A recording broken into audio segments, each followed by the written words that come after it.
They lie to you. They say that finding a partner is the key to a happy retirement.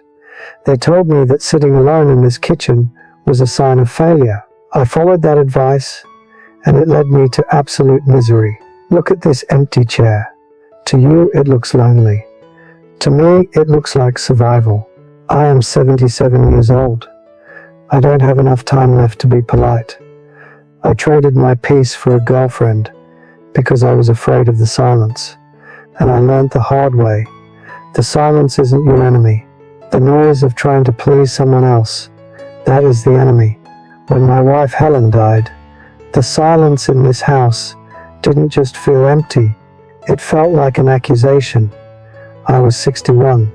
Suddenly Saturday nights were a punishment. I would turn on the TV in the living room and the radio in the kitchen just to make the air feel occupied. My son, he meant well. He'd come over, look at me sitting in the dark, and say, "Dad, you're too young to give up. You need to get back out there." Get back out there. What a terrible phrase. As if life is a game and I was sitting on the bench. I listened to him. I listened to the neighbors who looked at me with those pitying eyes. I became obsessed with the idea that I was incomplete. I told myself, if I find a woman, the silence will stop hurting.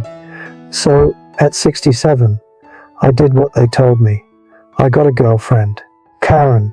She was a good woman, kind, organized. My friends slapped me on the back. "Way to go, Bill. You won the lottery." I smiled. I nodded. But inside, I was exhausted. Nobody tells you about the work of dating when you are old. It wasn't romantic. It was logistical. It was driving 40 minutes across town when I just wanted to nap. It was expensive dinners I didn't taste because the music was too loud. It was the Branson trips, spending thousands of dollars to go look at shows I didn't care about, just because that's what couples do. I became a people pleaser again. I had retired from my job at the factory, but I had taken on a new job, the boyfriend. Every time my phone buzzed with a text, "Where are you? What are we doing Sunday?" I didn't feel excitement. I felt a heavy weight in my chest. I was doing everything right. I had the companion, I had the plans, I had the noise, I was winning, but I was miserable. I didn't date because I wanted love. I dated because I was a coward who couldn't face his own company. It wasn't one big fight that broke me. It was the slow suffocation. I remember the month it started falling apart. I had just paid the credit card bill. The numbers made my stomach turn. Dinners, gas, tickets to shows, new shirts she said I needed. I looked at my savings, the money I had put away for peace. It was bleeding out. But worse than the money was the time. I have a hobby, model trains. It sounds silly to some, but down in my garage, with the smell of sawdust and glue, I am the king of my own world. One Tuesday I was down there just gluing a tiny tree onto a mountain. My hands were steady. My breathing was slow. I was happy. Then the door opened. "Bill, are you going to be down here all day? We have to be at the Johnsons by 6. My shoulders locked up. I didn't want to go to the Johnsons. I didn't want to put on slacks. I didn't want to talk about politics or golf. But I put down the glue. I turned off the light. And I went, that was the pattern. Every time I found a moment of stillness, the relationship demanded I fill it with noise. The breaking point happened on a Thursday. We were sitting in my living room, the same room where I watched my children learn to walk, the same room where I sat with Helen, in the quiet. I was tired. My bones felt heavy.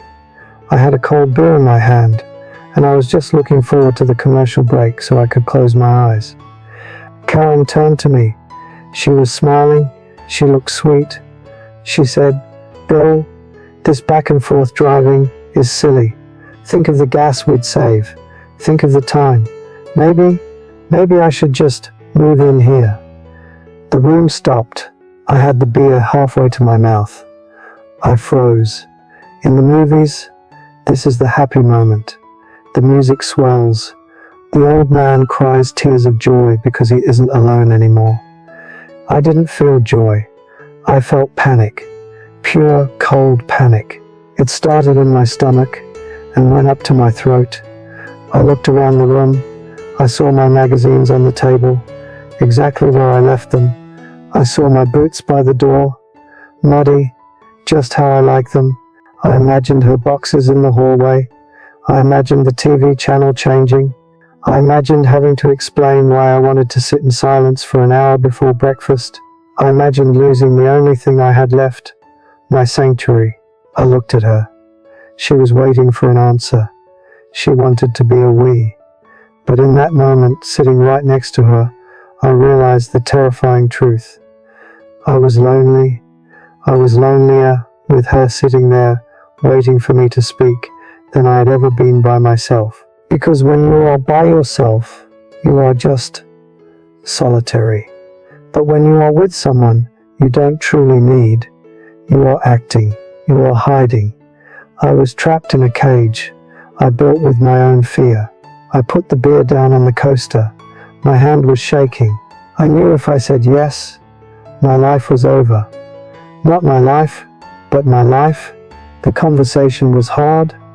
Breaking a good woman's heart is not something you put on your resume. I told her I couldn't do it. I told her I was too set in my ways. She cried. She called me selfish. Maybe I was. But when the door finally clicked shut behind her, and I heard her car pull away down the driveway, I didn't feel guilty. I felt like I had just taken off a pair of boots that were 3 sizes too small. The air in the hallway changed instantly. The pressure in my chest, that tight, heavy band that had been there for 8 months, just evaporated. The next morning was the first day of my real life. I want you to picture this. I woke up naturally. No alarm. No phone buzzing on the nightstand with a good morning text that I had to answer. The house was absolutely silent. For the first time in years, the silence didn't scare me. It welcomed me. I walked into the kitchen. The sun was just hitting the linoleum floor, highlighting the dust motes dancing in the air. I didn't rush to clean them. I made my coffee. Black, strong. I took the mug and walked out to the back porch. The dew was still on the grass. I sat in my chair, this chair right here, and I asked myself a question I hadn't asked in a decade. Bill, what do you want to do today? Not what should I do? Not what does Karen want to do? Not what does my son think is healthy for me? What do I want? I decided to go fishing.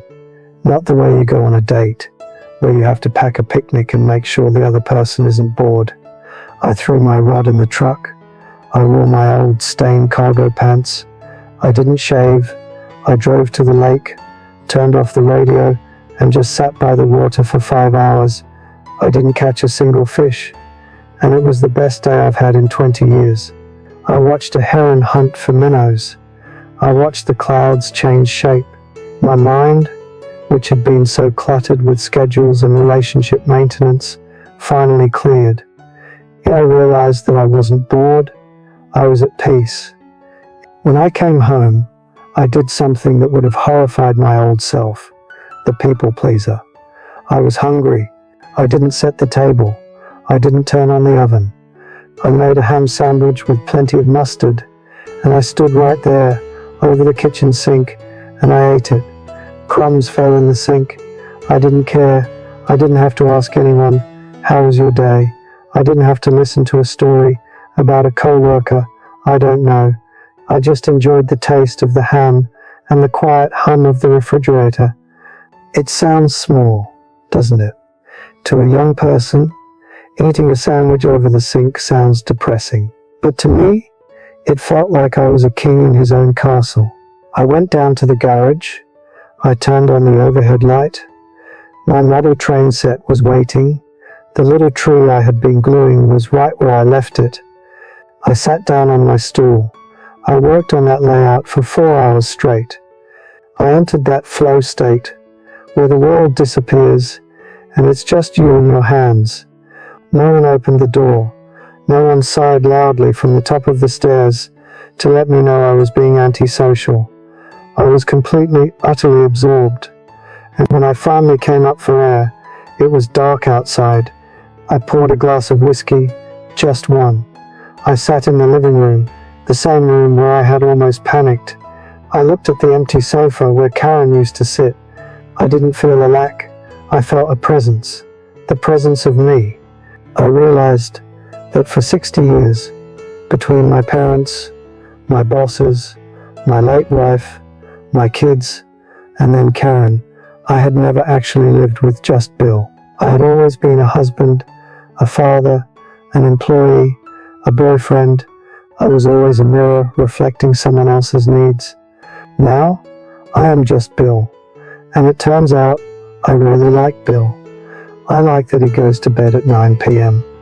I like that he watches old westerns without apologizing for it. I like that he talks to the cat.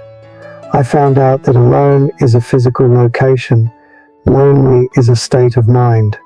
I was lonely in that relationship because I was invisible. Here, in this empty house, I am seen. I am seen by myself. I have reclaimed my time, and at 77, time is the only currency that matters. Every minute I spend in this rocking chair, watching the wind in the trees, is a minute I stole back from the noise. I am talking to you now.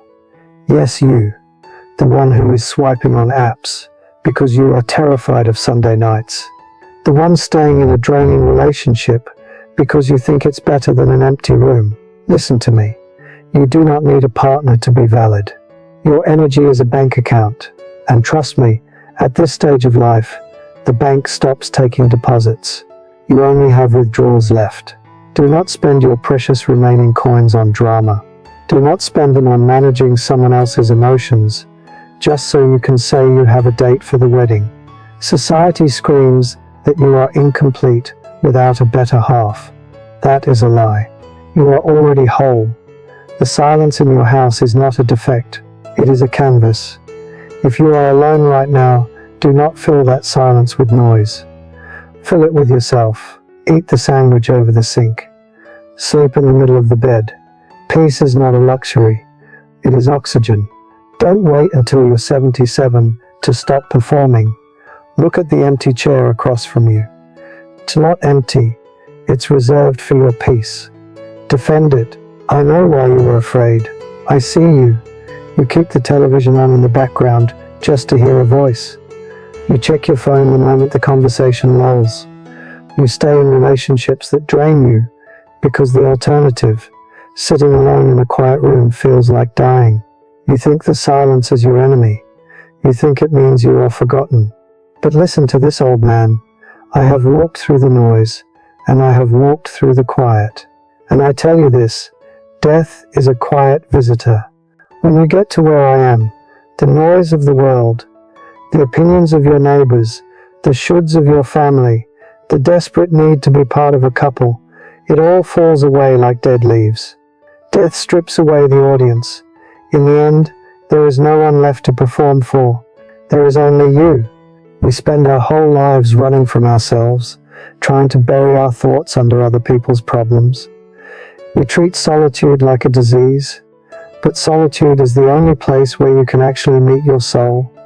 If you cannot stand your own company now, while you are young and vibrant, how will you bear it when the world naturally slows down? Peace is not found in another person's approval. Peace is found when you can sit in an empty room and feel no lack. Here is what I want you to do. Tonight, do not run. When the house gets quiet, do not turn on Netflix. Do not text that person who makes you feel anxious just to fill the void. Sit in your chair, turn off the lights. For 10 minutes, just sit, listen to your breath, watch the shadows on the wall, feel the panic rise, and then let it pass. Realize that the silence cannot hurt you. Introduce yourself to the person sitting in that chair. You are the only person who will be with you from your first breath to your last. Learn to like him. He is the only one who stays.